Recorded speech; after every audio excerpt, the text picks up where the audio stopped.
evening on this Monday night. Welcome to the University of Dubuque Football Show with head football coach Stan Zwiefel joining us here in a moment. We've got a lot to talk about, a lot of great things to talk about with this UD football program right now after the dismantling of then 6th-ranked Wartburg College Saturday 45-13 right here at Chalmers Field where we do the UD football show. The homecoming crowd was alive. The stands were packed. And the Spartans took care of business as they took down the Knights, handed them their first conference loss. I think it was 13 games, first loss in 18 games. And so the Spartans with a big win to put themselves on top of the Iowa Conference. 3-0, sitting all alone as they get ready for their next contest. They'll be traveling to Storm Lake to take on the Buena Vista Beavers. And we'll be breaking down that matchup later on with Coach Z. And, of course, talking about the big Wartburg College win, and a couple of Spartan players going to join us later in the program. Dominic Ravenel, offensive lineman, senior for the Spartans, and a senior defensive lineman, Mac Maimon's going to be on the program to talk with us about the Spartan season so far and get their thoughts on that big win over Wartburg as well. So we've got a lot to get to, and we're not going to waste any time. We're going to come back, and we're going to talk with Coach Stan Zwiefel about the big win over Wartburg College this past Saturday. We'll return with more of the UD football show after this on 101.1 The River. And we're back on a Monday night after a big Spartan win this past Saturday for homecoming as the Spartans defeating the Wartburg Knights right here at Chalmers Field by the score of 45-13. A lot of history made. The first win over Wartburg since 2006. First home win over the Knights since 1989. Coincidentally, no kidding. That was a homecoming game too. Wow. So maybe you should schedule the Knights for homecoming every year. That might be. I think we'll have them for homecoming next year. Tim, we play them again next year because of the change of the schedule. Nebraska Westland coming in. We get Wartburg again home next year. So you go to 4-2 overall, fourth win in a row, and on a pretty good streak right now, and more importantly, 3-0 in Iowa Conference play. And Saturday was just a terrific performance, all facets of the game for your Spartans. It surely was the best second half we'd played all season, and it surely was the most complete second half. I'm not sure that we played as well as we could have in the first half offensively. I thought we left some points on the game, but if you want to talk about our defense, man, oh man, did they play well. And they played well in every area. They defended their pass game, which they have some really big play people. Did a great job of containing Schrader, their quarterback, who had come in with phenomenal numbers. And I thought we really beat them. Our front 7 linebackers and our front 4 really got after their run game and held them well below their season average in run game. And then in the second half, we got a little bit of momentum going. But, Tim, I'll say this to you. From game 1, when you put on our film against St. John's and get to game 6, what I've been most pleased is with the coaches, the improvement that we've had in all areas of our football team. And, you know, we did talk about, and we do have the number 1 strength of schedule right now in the country in Division III. After we played Wartburg, we shot up to the computer range, the number 1 strength of schedule. So we've had the most difficult schedule in the country, and I said that earlier that we really wanted to do that so that when we got to these kind of games in the conference, the Wartburgs and the Coes and the Centrals and so on and so forth, that you're prepared to play a very tough conference schedule. Now, after those first 2 games, they were tough to think about the next 4 games coming. But I think when you have a plan and you put that plan into operation and it comes to fruition, you feel pretty good. But as I mentioned, what I feel best about is the improvement that our team has showed in all areas. As we go through the game, it didn't start out well. No. Opening kickoff drop, they score pretty easily, but it was so important for your team to answer the way you did. I think that really set the tone to let the Knights know, hey, we're not phased. We're gonna be right here till the end. You're so right. We fumbled the opening kickoff at our 27. They go in a 5 or 6 play drive and look up at that clock, and it's like, ouch, 7-0 against conceivably or maybe arguably the best football team in the conference, at least at that stage. And we answer, go down and score, and then our defense, you could see them start to take a little bit more control of the interior play and give us some good field position. We threw an interception on a great play by their safety on that. But I really felt that how we answered, as you said, Tim, and then how we answered after we scored the touchdown to tie it, that we really felt that we were getting some momentum. And our men, I think, were very, very confident, number 1 in our plan. And I think, number 2, that they felt that they matched up with Wartburg player for player. Now, let's not take anything away from Wartburg. They're a fantastic football team. They had beaten a Bethel squad. They had beaten everybody they'd played. And so I just feel like we're getting better, and we're going to be in a good situation if we continue to improve. You talked about winning the battle up front, and I mean, Yeah. that was really where Really this was. game was. I don't know if you can say won completely, but I mean, it really set the tone. I mean, you dominated both offensive and defensive lines, and really We did. was a lot more physical. Absolutely. If you can't out-physical a football team, and if you can't run or stop the run, you're going to have some problems. And we're able to do both. And I think, again, we're on offense. We're trying to be balanced. And I don't know if we're yet as balanced as we want to become, but we were able to throw a couple deep balls on Saturday. We had a nice percentage. Chris Bagley played an outstanding game, made some huge catches for us. Dylan Schultz is playing with a separated shoulder that he had on the third play of the football game, playing out there in a very gutsy effort. And I thought Mo Harrion, Maurice Harrion, I'm not sure what I call him. I call him Mo Jackson when I talk to him. We call him Mo Harrion when he's in the program. But he gave us that physical aspect. And you could see he was running through tackles in the second level in the early part of the game. And then in the last end part of the game, he was really dominating and making their tacklers really be punished when he was running the ball.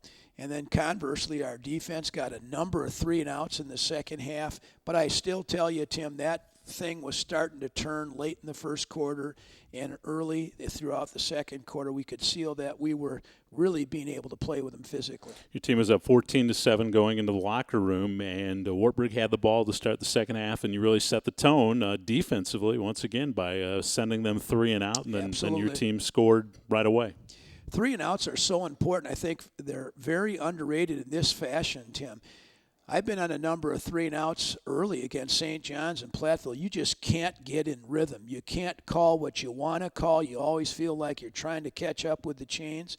And that really happened to Wartburg. You could see they came a little bit frustrated. They got a little bit out of their rhythm and game plan what they wanted to do, and then we continued to put the pressure on offensively by scoring some points. And we got a couple of sacks. I mean, it was just a really fun atmosphere with a great crowd, a wonderful day weather-wise for that game. And, man, we had talked last week that we were going to have to play a really good game to beat them. I didn't think we were going to have to play a perfect game, and I don't think we have to play a perfect game to beat anybody. But you got to play a good game, and we were able to overcome the 2 turnovers we had in the first half. One gave them 7, and one prevented us from scoring. So emotionally, we could have had a really kind of a snowball effect, but our defense wouldn't let that happen. Our offense just really felt like we're going to score, get us the ball back, and that's how it ended up happening for us really in the second half. Numbers-wise, just showing the stats, the difference, 475 yards of offense for the Spartans to 218 for Wartburg, and then those important 3-and-outs you talked about. Wartburg was 1 of 11 on third down conversions, 0 of 1 fourth down conversions. You were 50% on third down conversions, 5 of 10. We went back and looked at the stats since I've been here on Wartburg, and they've never had that bad of an offensive showing on third down. 1 out of 12 in third and fourth down. That's just phenomenal defense by our players and our football defensive staff. I really felt we had a good plan. Going in, I really thought we were going to get a chance to make them do something that they hadn't had to do the rest of the season. And, our defensive players really executed that scheme and felt good. And our special teams played outstanding again. I think we've continued. I've sent the 2 clips into the league office when our punter definitely got roughed both times and really did not get the call on that. Who knows how that could have led to some additional scores. But overall, pleased with how our coaches prepared, pleased with how our players played. And you know what's really interesting, Tim, I shared this with the football team today because I always tell them what the heck's going on. I must have, without exaggerating, got 150 text, emails, calls from former coaching colleagues and Clay's guys I've coached just congratulate us. What a big win. And then this morning I got an email from my former high school coach and said, if you're thinking about something you did yesterday, something big you did yesterday, you must not be doing it right today. So I thought, hey, that's good. I shared it with the team. Saturday's over. Here we go, getting ready for BV, another challenge.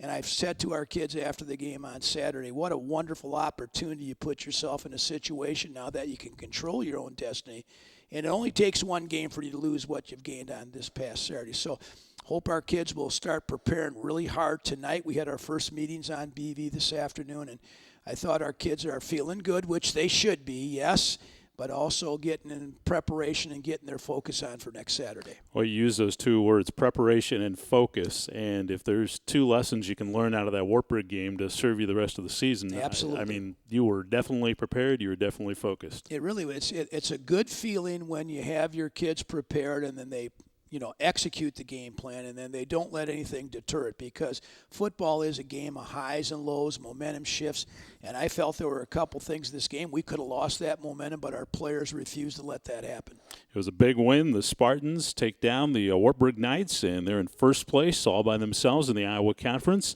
with a 45-13 win over Wartburg College, fourth win in a row for the UD Spartans. When we return to the UD football show, we're going to talk about the Saturday opponent, the Buena Vista Beavers. They'll be making the trip to Storm Lake coming up on Friday and playing Saturday, 1 o'clock kickoff and pregame here on 101.1 The River at 1240. We'll have Coach Zweifel break down the Beavers for us when we come back. This is the UD football show with Stan Zweifel on 101.1 The River.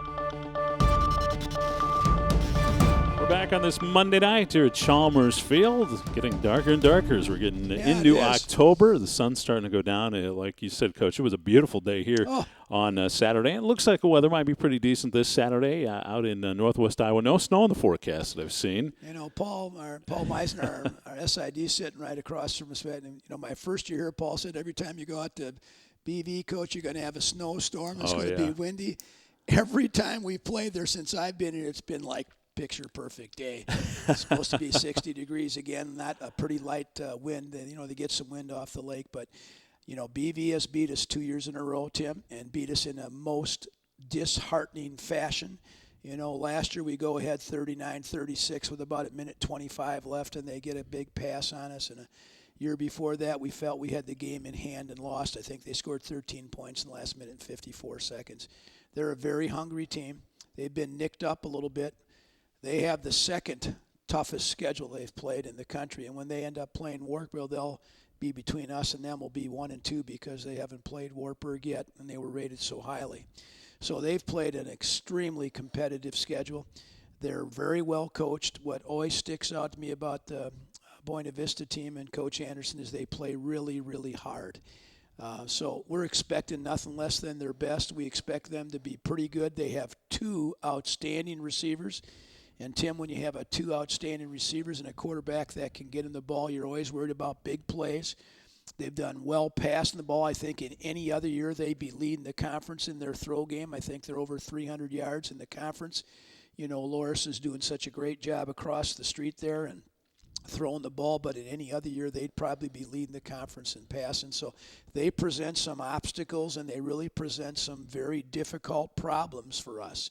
I think like anything else, as I said, what I'm most excited about, Tim, is how well we've been improving in all our areas, and it's more about being concerned with how we improve than it is about the other team. It'll be a very, very competitive football game. I expect them to be excited as heck, not only because they haven't won a conference game and they're only 1-5, but this I'm sure they think is, hey, we got to get this thing turned around, and here's a team that we've beaten 2 years in a row, and we could do that.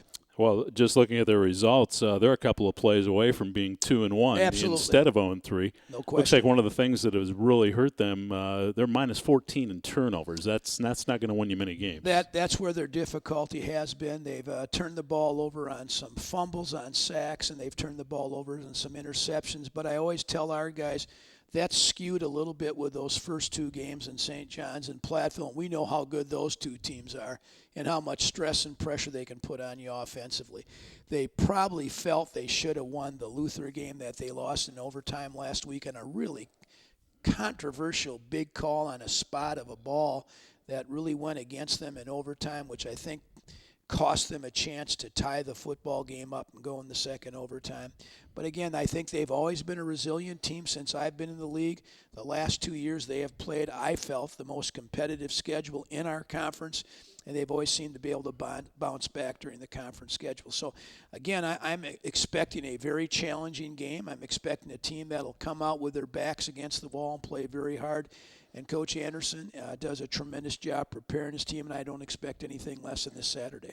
After a big win like you had on Saturday, coaches always get the question, how do you protect against the hangover effect? What do you do? You talked about focus. That's big. We had talked on Sunday, and when I told the players after Saturday, sure enjoy that win, and I went and had a Diet Coke and a hamburger. Then I went and watched some tape. That was a wonderful evening for me. I was really had a good time on Saturday night. But I think our players understand that the importance of what you did on Saturday only makes it more important what you do in this coming Saturday. Now, we haven't been to practice yet, Tim, so I'm not sure how our men will respond on the practice field. But I expect they'll be excited. I expect they'll have great enthusiasm. I expect they'll have great focus. This Buena Vista game is another road trip where you get to stay overnight. I mean, this has been quite a year for road trips. It really has been. Starting out going to Pacific and up to St. John's, it really has been a lot of travel. And it's that trip for us for me, it's been always a really enjoyable trip. We've had good weather. We have a great place to stay. We have a good opponent, and I'm very good friends with Jay. I feel like those guys do things the way they do. I have a good relationship with it.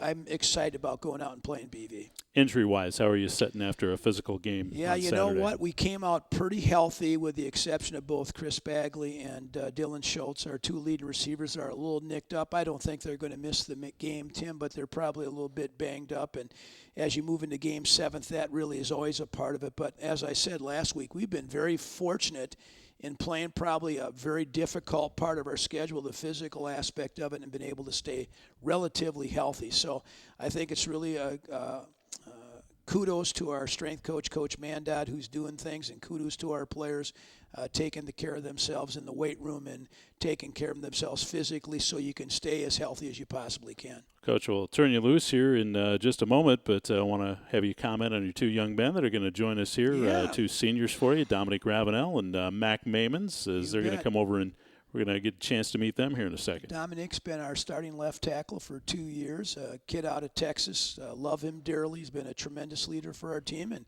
Mac's older brother played for us, Mitch, at a safety. And then Mac went to Duluth on a scholarship out of college and didn't work out for him up there in Duluth. And he came back and joined us. He started at offensive center for us for 10 games. And he's started at D-line his first year, then moved in the center because we needed help there and moved him back to D-line this year, and he's playing outstanding. Both kids are playing outstanding, both tremendous families, tremendous people, and great senior leadership from these two kids. Well, we'll be anxious to meet them here in just a moment. Coach, good luck against Buena Vista. Congratulations on the win again on Saturday and the 3-0 start in Iowa Conference play, and we'll look forward to the ball game coming up on Saturday. Thank you, Tim. Looking forward to seeing you out there. All right, and again, we'll be broadcasting that game on 101.1 The River with pregame at 12:40 and kickoff at 1 o'clock, and you can pick up a audio stream feed as well on the University of Dubuque's website with their live online link there. So we'll turn Coach Zweifel loose, and we'll come back, and we'll meet our two Spartan players for this evening right after this on 101.1 The River. And we're back on the UD Football Show here on 101.1 The River. And we're going to meet our Spartans this evening that are going to join us. First of all, offensive lineman Dominic Ravenel, 6'7", 352-pound senior out of Fort Worth, Texas. Welcome to the show, big man. It's a pleasure being here. Thank you for having me. Well, what a season you guys have been enjoying so far. Just talk about your thoughts on the season at this point. Well, my thoughts on the season, we had a rough first two games. Great first two opponents in St. John's and Platteville. Definitely two top 25 teams showed us how to play.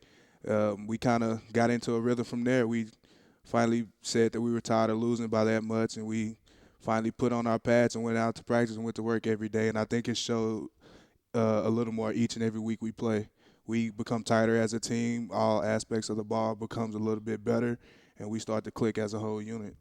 Representing your offensive line here on the program. Talk about those guys on that offensive line. You guys are a pretty tight unit, and you've had a few of them on the line there for a while now. Oh, yeah. Our O-line unit, ever since we came in as freshmen, we have been a tight group. We stick by each other.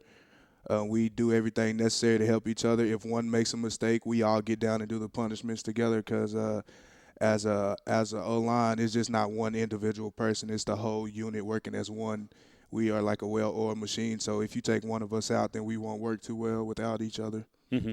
Where have you seen maybe the biggest improvements on the offensive side of the ball from game one? The run game, definitely the run game. We finally found some things that work for our O-line. We finally got our identity in the run game, and that's been our big improvement so far. Of course, highlight win on Saturday against Wartburg College. You guys have been waiting to get that win, and it certainly is a marquee win and a milestone win for your team. And certainly to put you guys on top of the conference, that's got to be a great feeling right now. Oh, yeah, it is a great feeling, but the thing is about that feeling, we can't just get too complacent right now. We have to realize that beating Wartburg wasn't the goal of the season. The goal of the season is to make it to playoffs and then from there make a run in playoffs, and that includes any team in this conference that's really standing in our way. And as Coach Nystrom tells us now that we have the target on our back, so we are going to get from here on out for these next 4 weeks, we are going to get everybody's A game. Dominic mentioned you're a senior. Can you believe it that you're a senior at the University of Dubuque right now?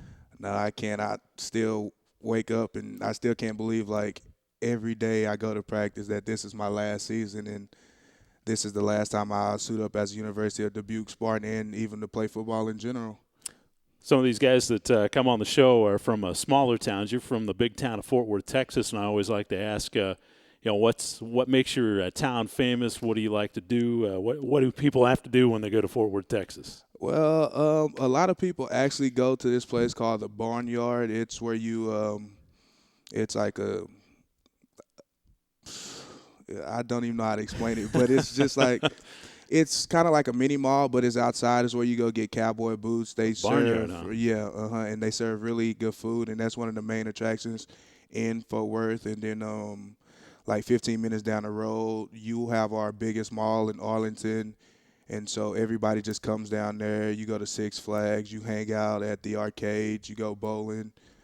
And it's just a really big town, so it's like you can jump from place to place and find something to do. So it's pretty separate, but the most main attractions there are the malls and obviously down the road, Jerry World.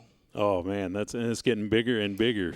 Jerry World is for sure. Mm-hmm. Well, everything's big in Texas, and the Spartans are glad they got a big man from Texas on that offensive line. Dominic, it's been a pleasure having you on the program, and good luck to you guys coming up on Saturday. Oh, thank you so much, and we'll look forward to – we got to go out and practice and have a great week of practice and just can't get too complacent, like I said, like we talked about, and ready for a new challenge this week and ready to stay on top. All right, well, good to meet you, and I'm going to have you pass your headphones off to your teammate, Mac Mamons. He's going to come over here and talk with us. Couple of big guys on the program, and I don't know how much these guys eat here at the University of Dubuque, but I bet the food budget takes a pretty good whack each month here at UD. Mac, good to have you here on the program this evening. Thank you for having me. Well, your family has enjoyed being here at the University of Dubuque, second Spartan player, and what really impressed you guys about UD, make you want to be a part of this program? Well, my brother went to University of Wisconsin-Platteville out of high school, and then got hurt and came here. And I didn't know anything about it until he came here. But I went to Duluth, and I saw everything that was getting built here and all the facilities here. And it's a smaller school, but that's great. You get to meet a whole bunch of people, get really close-knit with people. And just like I already said, the facilities here are second to none. So. Let's talk about the season. Defensive side of the ball, boy, you guys have just made improvements each game, and that was for sure your best game of the year against Wartburg College. You guys had to take a lot of satisfaction in that effort.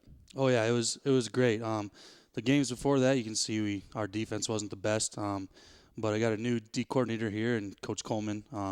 He's really hit the nail in the coffin here and told us what we need to do, and our defense has stepped up to the plate and trying to do that for our team. So, where have the biggest improvements come? I mean, where has the change affected your defense? I think the whole thing. It takes a whole unit to be successful, not just one part of our defense. Our D line is starting to get more pressure. Our linebacks are figuring out how to fill in the right spots and making plays when they need them, and our defensive backs are coming up and making plays and stopping the pass game. So. I had Dominic tell me about his offensive line. Tell me about the defensive line for the Spartans. Well, we got a bunch of guys that step in and play for us. There's probably close to 10 guys that play for us on our D-line. So I mean, we need every single one of them ready. It's kind of the next man in type of thing. Coach Sternin, his philosophy is that you're not going to play every snap. And that's been really tough because everybody wants to play every snap. But he kind of nailed it into us that, we're going to rotate and everybody needs to be ready whenever. So it's got to be a great feeling. You don't want to get too complacent, but, you guys control your destiny right now in the Iowa Conference. Yes, it feels great for the first time in my 4 years being here to be on number one right now. And we just got to keep rolling. Can't make any mistakes. You got to stay on top. I asked this question to Dominique. You're a senior, and can you believe this is your last year of college football? No, this is a fifth-year senior, so it's nuts that the time's already come. It feels like just yesterday I was transferring here and going to start the off-season lifting program here. So. Well, tell me about your hometown. A lot of folks around this area probably know a little bit about Cedar Rapids, Marion, but what's the favorite thing, your favorite thing about your hometown? Marion, there's not a whole lot to do in Marion, so that's good. We got Cedar Rapids right there. But the best thing I'd say, go to Hot Harry's and get a nice burrito. It's kind of like Ponchero's, but I just think it's a little bit better. Ooh, might have to give that a try next time I'm down in CR. Mac, it's been great having you join us on the program tonight. Best of luck to you and the Spartans coming up on Saturday against Buena Vista. Thank you very much. Thank you. All right, Mac Mavens and Dominic Ravenel, part of our UD football show here on this Monday night, and that is going to wrap up our broadcast for this evening. And we'll be on the air coming up on Saturday here on 101.1 The River, 1240, 1 o'clock with the kickoff as the Spartans take on the Buena Vista Beavers. And again, you can catch it on dbq.edu as well with the audio streaming as well from their live online link. So that's going to wrap up the UD football show for this evening from Chalmers Field. I'm Tim Larry on 101.1 The River.